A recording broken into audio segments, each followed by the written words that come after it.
Um dos problemas da quarentena é saber como criar uma nova rotina para as crianças. Sem frequentar as escolas, elas passam muito mais tempo dentro de casa, como conta a reportagem de Cleiderson Cipriani.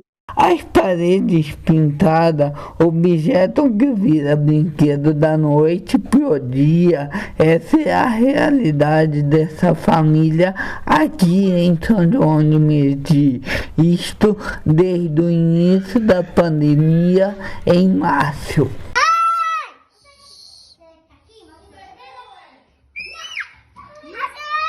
Essa tem sido a experiência de milhares de outras famílias.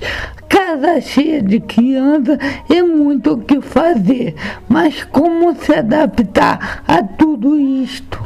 Tatiane é terapeuta ocupacional e destaca a importância de criar uma rotina para as crianças. Ela estrutura o nosso cérebro para que ele entenda que a gente tem um processo de coisas para fazer e isso acaba diminuindo a ansiedade. Alice Ribeiro, de 7 anos, tem sentido na pele essa ansiedade. Ela estuda em escola pública, está na primeira série e por causa da pandemia tem que estudar pelo computador, mas prefere um método tradicional. A tia integra uma das maiores dificuldades é sair da cama. Ela tem 2 dias na semana aulas. Então, nesses 2 dias na semana, eu tento acordá-la mais cedo, né, para que ela assista às aulas online. E as outras atividades eu tento administrar da melhor maneira possível referente à questão da escola. E a situação não tem data para terminar. De acordo com a Secretaria de Educação de São João de Meriti, cerca de 28 mil alunos da rede municipal estão tendo aula online pelas redes sociais. Já a Laura, de 2 anos, a experiência é pura diversão.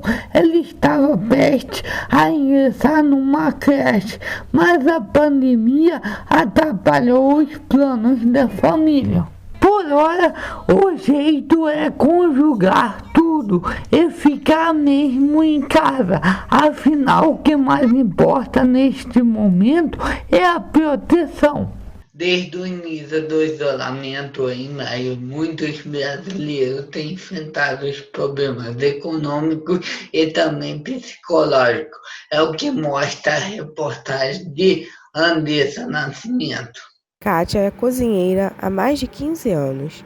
Ela pegou a Covid-19 e viu muita gente perder a guerra para o novo coronavírus. Fiquei muito ruim, eu perdi um segundo pai, eu tenho também 18 pessoas, né, que já faleceram, algumas internadas, tem a minha mãezinha que está no CTI com Covid. E como se não bastassem os problemas psicológicos, Kátia ainda precisou driblar as questões econômicas. Isso porque teve que restringir o atendimento no restaurante e hoje ela trabalha somente com entregas. Para isso, Kátia conta com a ajuda da filha Cassiane Monteiro, de 24 anos. Nossa rotina de trabalho mudou muito e, na verdade, assim, reduziu a clientela, as pessoas pararam de vir porque tivemos que fechar as portas e começamos a trabalhar apenas com delivery, o que a gente já fazia, mas, assim, foi uma mudança radical, porque tivemos que reduzir os funcionários a 0 praticamente, somos só nós, agora a família. Além disso, Cassiane está aprendendo a lidar com as emoções durante a pandemia. Ela tenta ocupar ao máximo o tempo livre com leituras, estudos, músicas, assistindo filmes e séries e escrevendo. O que Cassiane está sentindo não é à toa. O The New England Journal of Medicine revelou que pessoas em quarentena estão manifestando quadros de depressão, estresse, medo, raiva e tristeza profunda. Já o Brasil, de acordo com a OMS, é o país com o maior grupo de pessoas com depressão, somando mais de 12 milhões em toda a América Latina. A ansiedade, que também é associada a ela, afeta em média 18 milhões de brasileiros e durante a quarentena, essas doenças não pararam e podem deixar consequências graves na sociedade. Há uma percepção que o isolamento pode causar impacto não somente na vida de uma pessoa, mas esse impacto pode ser observado de uma forma coletiva na sociedade, bem como nas crises políticas, econômicas e cultural que englobam o país e o mundo, por conta da pandemia. Isso porque as pessoas já pensam na falta de renda, no desespero bater na porta e futuras outras dificuldades, como é o caso de Leonardo de Souza, de 24 anos. Ele diz como sentiu na pele e no bolso o efeito da quarentena. A maioria dos brasileiros estavam desempregados com essa pandemia, vão continuar desempregados até que passe. Eu sou no caso, que tive que trancar a faculdade por conta de não ter dinheiro para pagar a fatura do próximo mês. Ele relata que não tem sentido tanto o peso do isolamento, mas confessa que sente falta do calor humano. O contato que a gente tem, grupos, a gente se encontra, bate papo. Mas mesmo em meio a todo o caos que o mundo vive, eles tentam pensar positivo e seguir a dica da psicóloga.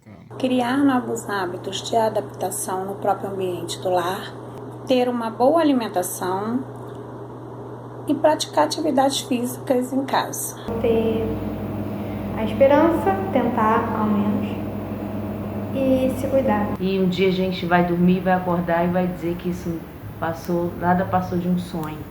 Se antes da pandemia o brasileiro já tinha que complementar o salário com alguma renda extra, agora é mais do que uma necessidade. A Daniele Mariano conversou com um especialista e conta tudo para a gente. Quem vê a copeira Isabel trabalhando tão rápido não imagina o motivo. A pressa é para enfrentar a segunda jornada de trabalho como diarista. Tudo para complementar a renda, assim como milhões de brasileiros. Não estava dando para pagar as minhas contas, estava dando só para suprir algumas coisas. E outras coisas que eu queria comprar, tipo assim, uma televisão, geladeira, algo assim, não estava dando. Então, resolvi fazer um extra para poder usar o extra como uma prestação, pagar algo que eu estou precisando. Essas imagens foram gravadas antes da pandemia. Os brasileiros já tinham o hábito de encarar um segundo emprego. Foi o que mostrou uma pesquisa da Alelo com o Instituto IPSOS em 2019. 46% dos trabalhadores complementam a renda para pagar despesas do mês ou para cobrir gastos extras. Gostaria tanto de ter conquistado um terreno na região dos lagos. No caso, o meu salário não estava dando para pagar essa oportunidade que eu tive. Aí juntou que eu fiz o extra e consegui pagar todas as minhas parcelas do terreno, entendeu? Isso fez com que eu conquistasse mais do que tivesse trabalhado só com o salário de uma firma. Isabel pode ser considerada uma sortuda. Ela conseguiu juntar dinheiro e realizar o seu sonho antes da pandemia, comprar um terreno. Mas o atual cenário econômico brasileiro é outro. Muitos brasileiros não conseguem honrar com as suas despesas dentro de casa. Muitos dos que estão empregados tiveram as suas jornadas de trabalho, ou seja, o seu contrato de trabalho suspensos, ou tiveram redução de jornada de trabalho que determina uma diminuição do valor que essas pessoas recebem. Fora isso, nesse período de Covid-19, muitos trabalhadores que não têm renda fixa, portanto não são necessariamente assalariados ou protegidos pela CLT, perdem a sua remuneração, ou porque ela é totalmente variável, ou porque são informais. Então essas pessoas e as suas respectivas famílias também perdem poder de compra. É o caso da Márcia, que teve diminuição no número de clientes da empresa de treinamento digital. A consultora precisou de mais dinheiro e agora se arriscou também no e-commerce de uma loja de departamentos. A estabilidade do mercado, tudo isso me levou a querer empreender. E hoje o que tem se tornado um extra, eu já estou pensando realmente em influir, em tornar isso um negócio. A retomada das atividades econômicas, ela será lenta, progressiva e não vai se dar no mesmo ritmo. As atividades nos escritórios, nas escolas, todas ainda serão feitas com risco de contaminação. Então a economia ela vai voltar de uma forma muito gradual, será a médio e longo prazo, muito mais para longo prazo do que para médio prazo e no curto prazo. Simplesmente nós teremos ainda um desemprego muito grande. Para o economista, a Isabel e a Márcia estão na contramão dos brasileiros. Muitos não conseguem juntar dinheiro e fazem mais dívidas com os empréstimos. Ele afirma que a sociedade precisa se educar nesse sentido. A sua forma de se relacionar financeiramente, socialmente, como é importante ter uma reserva financeira, não consumir todos os recursos, ter saídas para momentos emergenciais como esse. A quarentena tem sido uma verdadeira prova de fogo para os casais que precisam ficar distantes. Mas, como eles têm se virado? José Lucas é o repórter. Manter o distanciamento físico é o mal necessário para preservar a saúde de quem se ama. Esse é o dilema vivido pela estudante Thalita Basílio com o namorado Felipe. A gente conversa sempre o dia inteiro, só que a gente conversa muito por videochamada. Para se ver, a gente fica na videochamada, a gente dorme às vezes na videochamada para matar a saudade e também não conversar muito por mensagem. A gente prefere se ver durante essa quarentena, né, conversando.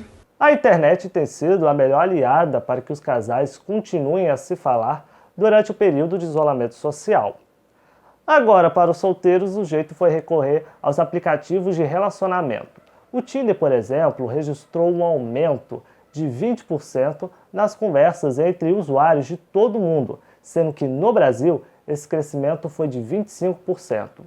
Já o Happn, outro aplicativo, mostra que 54% dos usuários estão dispostos a ter um primeiro encontro frente a frente, por meio de videochamada.